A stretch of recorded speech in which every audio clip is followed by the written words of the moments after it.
Hey, this is the first day of spring training. Baseball is back. You're watching a special live edition of MLB Tonight. In the previous segment, we jumped around to all the headline attractions in the National League. In the American League, which is this segment, where should we begin? Which American League team, in your opinion, won the offseason, Tom? The team that used Plan B to win the offseason. That's the New York Yankees, right? Plan A, obviously, you have to re-sign Juan Soto. Well, they didn't. They pivoted, and quickly and well. Max Fried is there. Looking at Schmidt there. This rotation now with Fried at the top and Garrett Cole is just so deep. I think much deeper than it was last year. Goldschmidt, they're banking on coming back in a bounce-back season. 37 years old, down season, but his exit velo numbers were good. There's still something left in the tank there.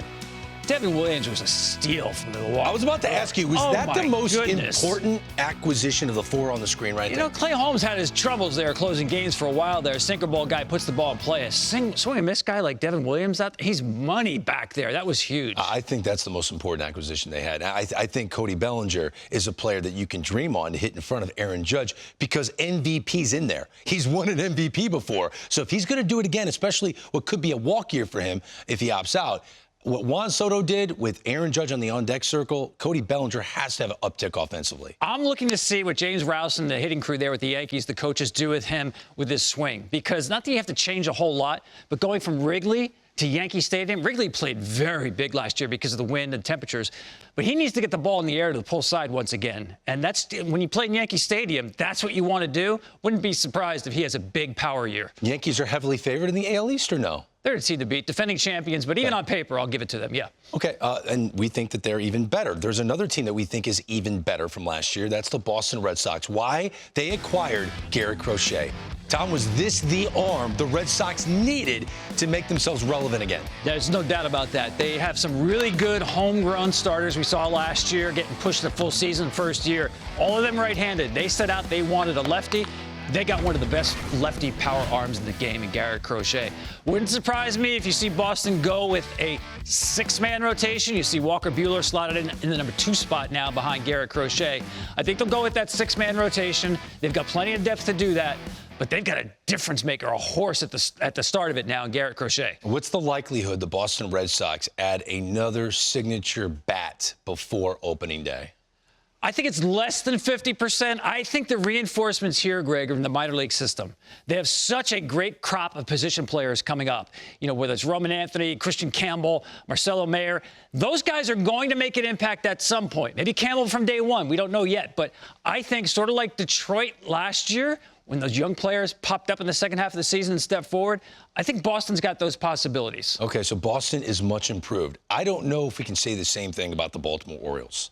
Now, again, we love their lineup. It's hard to replace Corbin Burnes because he pitched like an ace for them last year. They're bringing the left wall in, which I don't understand because they had success when they moved it back, but they wanted to get Tyler O'Neill to think playing in Baltimore would be an attractive spot after hitting over 30 home runs at Fenway Park for the Red Sox. Santander and his 44 home runs are now in Toronto.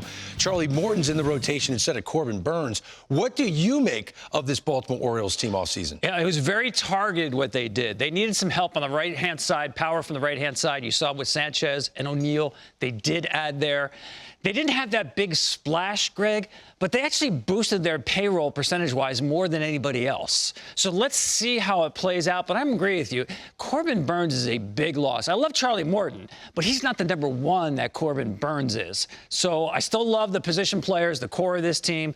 But I think that Mike Elias did a nice job saying where do we have needs and filling those needs, even if they weren't massive, huge signings. I am shocked that a massive, huge contract extension wasn't announced by the Baltimore Orioles at some point. They have plenty of guys they could give one of those to. Not a single massive contract extension to, I don't know, a Rushman, Gunnar Henderson. The list could go on and on. They have so many good young players. So Santander leaves the Baltimore Orioles, and he signs with the Toronto Blue Jays. And he's not alone. They made other key acquisitions. They traded for Andres Gimenez, a Gold Glover at second base, Jeff Hoffman, an established reliever last year with the Philadelphia Phillies, and Max Scherzer, which this really caught my attention. How would you evaluate the Toronto Blue Jays right now in spring training?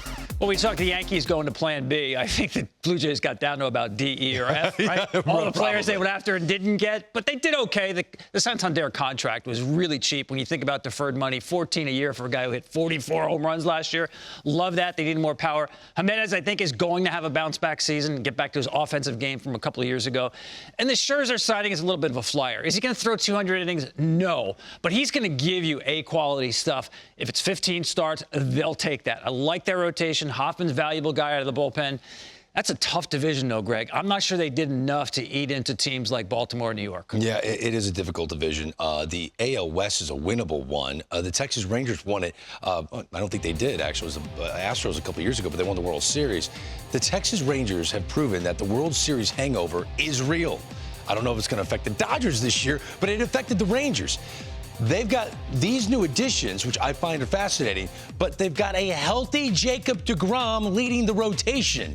And to me, Tom, that makes them very dangerous again. It is, and it's good to see Jake back last year. And I actually like the way that he threw. If you go back to peak Jake, you know, he's averaging 98, 99 on the fastball, 93 on the slider. Last year he comes back, he's throwing 97. And 90. That's plenty good enough. And I think he can stay healthy when he's riding at that kind of cruise control and then find 99, 100 when you absolutely need it. If they can get 25 starts out of Jake deGrom, he's in the Cy Young discussion. There's no question about that.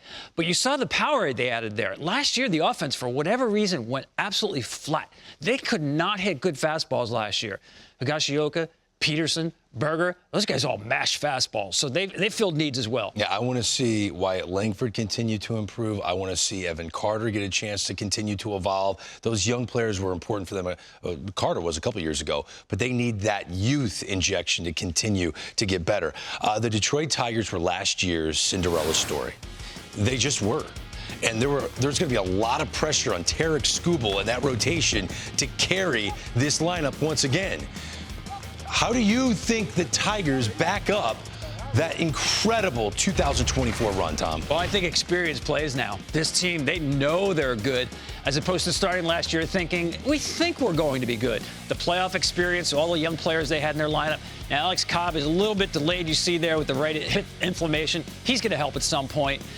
But I think this team, with Flaherty coming back, you know their staff from 1 to 13 is really good. A.J. Hinch has a lot of good options in that bullpen. You saw his chaos theory work in the postseason. Hopefully he doesn't have to use it throughout 162 games, but Skubal makes everything a lot easier, right? Yep. I think it wasn't just last year. If you go back to the year before, Greg, he really busted out in the second half of the previous season, and he is on an absolute roll. I don't know if anybody in this game more competitive than Tarek Skubal. Well, the city of Detroit wrapped their arms around this Tiger team. To watch them in the month of September win every single day to somehow squeeze in and then have that magical run in the playoffs, it was fun to watch.